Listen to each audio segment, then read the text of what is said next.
ಶ್ರೀರಾಮುಲು ಪಕ್ಷ ಬಿಟ್ಟು ಹೋಗ್ತೀನಿ ಅಂತಂದ್ರೆ ಅವ್ರಿಗೇನಿದೇನು ಹೊಸದೇನಲ್ಲ.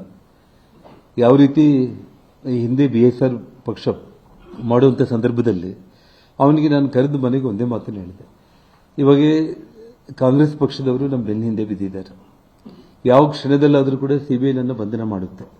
ಈ ಸಮಯದಲ್ಲಿ ನೀನು ಪಕ್ಷ ನಿನಗೆ ಮಂತ್ರಿ ಸ್ಥಾನ ಸದಾನಂದ ಗೌಡರನ್ನ CM ಮಾಡಿದಾಗ ಕೊಡಲಿಲ್ಲ ಅನ್ನೋ ಕಾರಣಕ್ಕೆ ಪಕ್ಷ ಮಾಡೋದು ಬೇಡ, ತುಂಬಾ ಪೇಷನ್ಸ್ ಇಂದ ಇರೋಣ, ನಮ್ಮ ಬಹಳ ಕಷ್ಟಗಳಿದ್ದಾವೆ, ಸ್ವಲ್ಪ ತಾಳ್ಮೆಯಿಂದ ಇರೋಣ ಅಂತೇಳಿ ಹೇಳಿದ್ರು ಕೂಡ ಇಲ್ಲ ಅಂತೇಳಿ 1 ತಿಂಗಳು ಟೈಮ್ ಕೊಟ್ಟೆ. ನಾನು ಇನ್ನೂ ಯೋಚನೆ ಮಾಡಿ ಇವಾಗ ಆವೇಶದಲ್ಲಿ ಡಿಸಿಷನ್ ತಗೊಳ್ಳೋದು ಬೇಡ ಅಂತೇಳಿ. ಹೌದು, ಕರೆಕ್ಟಾಗಿ ಅವನು ಸೆಪ್ಟೆಂಬರ್ 5ನೇ ತಾರೀಕು ಇಲ್ಲಿಗೆ ಬಂದು ರಾಜೀನಾಮೆ ಕೊಡಲಿಕ್ಕೆ ಬಂದ. ಅಲ್ಲಿ ಬೆಳಿಗ್ಗೆ ಅವನು ಮನೆ ಬಿಟ್ಟ, ನಮ್ಮ ಮನೆಗೆ ಬಂದು ನನ್ನ ಮಾತಾಡಿಸ್ಬಿಟ್ಟು ನಿನ್ನ ಬ್ಲೆಸ್ಸಿಂಗ್ಸ್ ಇರಬೇಕು ಅಂತ ಹಿಂಗೆ ಹೋಗ್ಬೇಕು ಅಂತೇಳಿ ಮುಂಚೆ ಅಂದರೆ ಸೆಪ್ಟೆಂಬರ್ 4th ಮೈಸೂರಿಗೆ ಹೋಗಿ ಚಾಮುಂಡೇಶ್ವರಿ ದರ್ಶನ ಮಾಡ್ಕೊಂಡು ಬೆಂಗಳೂರಿಗೆ ಬಂದು ಪ್ರೆಸ್ ಮೀಟ್ ಮಾಡ್ತೀನಿ ಅಂತೇಳಿ ಬಂದ. 5ನೇ ತಾರೀಕು ಬೆಳಿಗ್ಗೆ ನನ್ನ ಬಂಧನ ಆಯಿತು. ಸೊ ಅದು ನಾನು ಶ್ರೀರಾಮುಲುಗೆ ಮಾಡಿರುವಂಥ ಇನ್ನೊಂದು ದ್ರೋಹ. ಅಂದರೆ ನನ್ನ ಏನೇ ಕಷ್ಟಗಳು ಬಂದರೂ ಕೂಡ 14 ವರ್ಷಗಳಲ್ಲಿ ಏನೆಲ್ಲ ಅನುಭವಿಸಿದ್ರು ಕೂಡ ಇದೆಲ್ಲವುದನ್ನು ಕೂಡ ಮೀರಿ ಏನು ಕಾಪಾಡ್ಕೊಂಡು ಬಂದಿದ್ದೀನಲ್ಲ ನಾನು. ಸೊ ಅದು ನಾನು ಅವ್ರಿಗೆ ಮಾಡಿರುವಂಥ ಒಂದು ದ್ರೋಹ. ನಾನು ರಾಜಕೀಯ ವಿಚಾರಗಳು ಹೇಳಬೇಕು ಅಂತಂದ್ರೆ ನೋಡಿ, ಒಬ್ಬ ಮನುಷ್ಯ ಜನಗಳಲ್ಲಿ ವಿಶ್ವಾಸ ಸಂಪೂರ್ಣವಾಗಿ ಕಳ್ಕೊಂಡಾಗ 14 ವರ್ಷ ನಾನು ಇರಲಿಲ್ಲ ಬಳ್ಳಾರಿಯಲ್ಲಿ.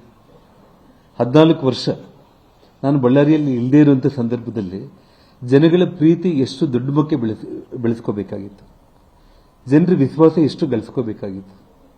ಒಬ್ಬ ರಾಜ್ಯ ಮಟ್ಟದ ನಾಯಕ ಅಂತಂದ್ರೆ ನಮ್ಮ ಸ್ವಂತ ಊರಲ್ಲಿ ನಾವು ಗೆಲ್ಲಕ್ಕೆ ಆಗ್ತಾ ಇಲ್ಲ ಅನ್ನೋಂಥ ಒಂದು ಪರಿಸ್ಥಿತಿ ಬಂದ್ರೆ ಅದನ್ನ ಶ್ರೀರಾಮುಲು ಆತ್ಮವಿಮರ್ಶೆ ಮಾಡ್ಕೋಬೇಕು. ಪಕ್ಷದ ವರಿಷ್ಠರು ಇವತ್ತು ನಾನು ಹೋಗಿ ಶ್ರೀರಾಮುಲು ಸೊಲ್ಲೂರಲ್ಲಿ ಚುನಾವಣೆಯಲ್ಲಿ ಸೋಲಿಸಿದ್ದಾರೆ ಅಂತೇಳಿ ಹೇಳುವಷ್ಟು ನನ್ನ ಜಾಯಮಾನ ಅದಲ್ಲ. ನಾನು ಮೊದಲಿಂದ ಕೂಡ ನೇರವಾಗಿ ನಾನು ಮಾತಾಡ್ತಾ ಇರುವಂಥದ್ದೇ. ಮತ್ತೆ ನನ್ನ ಪಕ್ಷದಲ್ಲಿ ಕರ್ಕೋಬೇಕು ಅಂತೇಳಿ ತೀರ್ಮಾನ ಮಾಡಿದ್ದು ನಮ್ಮ ಡೆಲ್ಲಿ ಪಕ್ಷದ ನಮ್ಮ ಹಿರಿಯರು, ನಮ್ಮ ನಾಯಕರುಗಳು. ಅಷ್ಟೇ ಆಗಲಿ, ನಾನು ಯಾರೋ ಒಬ್ಬ ರೆಕಮೆಂಡೇಶನಲ್ಲಿ ಹೋಗಿದ್ದವನಲ್ಲ.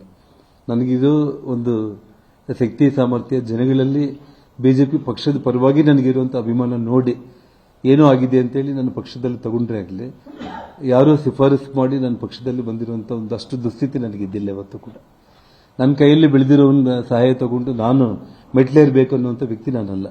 ಶಕ್ತಿ ಇಲ್ಲ ಅಂತಂದ್ರೂ ಕೂಡ ಬೇಕಾದ್ರೆ ಕಟ್ಗೆ ಇಟ್ಕೊಂಡಾದ್ರೂ ನನ್ನ ಪಾರ್ಟಿಗೆ ಹತ್ತಿನಾಗಲಿ, ನಾನು ಅಷ್ಟು ನಿಸ್ಸಹಾಯಕ ನಾನು ಯಾವತ್ತೂ ಕೂಡ ನಾನಲ್ಲ. ಇವತ್ತೇನಾಗಿದೆ ಅಂತಂದ್ರೆ ಅವರಿಗೆ ಎಲ್ಲೋ ಒಂದು ಕಡೆ ಇನ್ಸೆಕ್ಯೂರಿಟಿ ಏನಂತಂದ್ರೆ ಜನಾಂಗದಲ್ಲಿ ಬೇರೆಯವರು ಯಾರಾದರೂ ಬೆಳೀತಾ ಇದ್ರೆ ಇವತ್ತು ಎಲ್ಲ ಕಾನ್ಸ್ಟಿಟ್ಯೂನ್ಸಿಗಳಲ್ಲಿ ವಾಲ್ಮೀಕಿ ಜನಾಂಗದವರು ಸೋತಿದ್ದಾರೆ. ಈ ನಮ್ಮ ಕಲ್ಯಾಣ ಕರ್ನಾಟಕ ಭಾಗದಲ್ಲಿ ಏನಾದರೂ ಒಬ್ಬ ಗೆದ್ದುಬಿಟ್ರೆ ನನ್ನ ಅಸ್ತಿತ್ವ ಹೋಗುತ್ತೆ ಅನ್ನೋ ಭಯದಲ್ಲಿ ಅವ್ರೇನು ತಪ್ಪುಗಳು ಮಾಡ್ಕೊಂಡಿದ್ದಾರೆ ಅದು ನನಗೂ ಗೊತ್ತಿಲ್ಲ. ಹನುಮಂತವ್ರು ಏನೋ ಒಂದು ಸಭೆ ಮಾಡಿ ಮೀಟಿಂಗಲ್ಲಿ ಮಾತಾಡ್ತಾ ಇದ್ದಿದ್ದು ಯಾರೋ ವಿಡಿಯೋ ತೆಗೆದು ಮಾಧ್ಯಮಗಳಿಗೆಲ್ಲ ಕೊಟ್ಟಿದ್ದು ನಾನು ನೋಡಿದೆ. ಕನ್ನಡಿಗರ ಮೆಚ್ಚಿನ ನಿಮ್ಮ ನ್ಯೂಸ್ 18 ಕನ್ನಡ ಈಗ ವಾಟ್ಸ್ಆಪ್ನಲ್ಲಿಯೂ ಲಭ್ಯ. ಕರ್ನಾಟಕ ಮತ್ತು ದೇಶ ವಿದೇಶದ 360 ಡಿಗ್ರಿ ಸುದ್ದಿ ವಿವರವನ್ನ ನೀವು ನಿಮ್ಮ ಕೈ ಬೆರಳುಗಳಲ್ಲಿಯೇ ಪಡೆಯೋದಿಕ್ಕೆ ಈ QR ಕೋಡ್ ಅನ್ನು ಸ್ಕ್ಯಾನ್ ಮಾಡಿ. ನಮ್ಮ ಚಾನೆಲ್ ಅನ್ನು ಫಾಲೋ ಮಾಡಿ, ನೋಟಿಫಿಕೇಶನ್ ಆನ್ ಮಾಡಿ.